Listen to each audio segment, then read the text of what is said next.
大家好，我是谢雷，小宝宝快5个月了，今天带他去游泳。很多网友都说你长得像女孩，像不像啊？鞋子穿进去，走进去，然后让这边沙发上放。马上要游泳了，看你哭不哭啊？看得出有点紧张的，也算是开眼界了。出生到现在第一次看到小宝宝的游泳池。阿姨，你们小时候有没有这种游泳的？我们没有，还有游泳的。就是这个大池子和小池子有什么区别？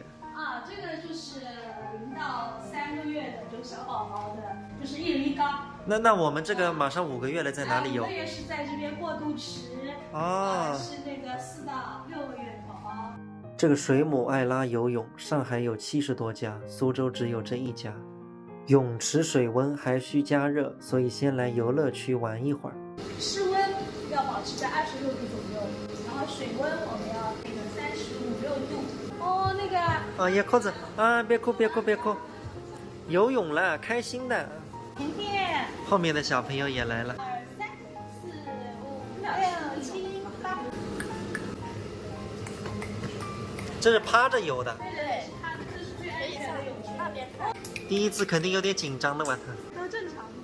我们尝试新兴事物的时候，是我们大人也会有点正常的啊。让他适应一下水温吧。弟弟，4个半月首次下水。接着你给他个球，给他个球。你把他转过来，让他看球啊，看到你。乖的乖的。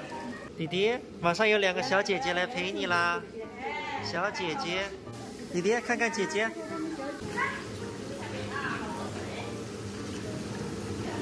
哦，厉害厉害厉害！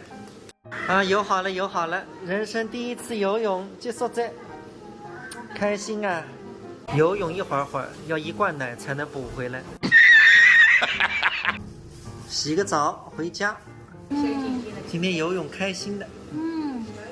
好，拜拜。好，下次再来。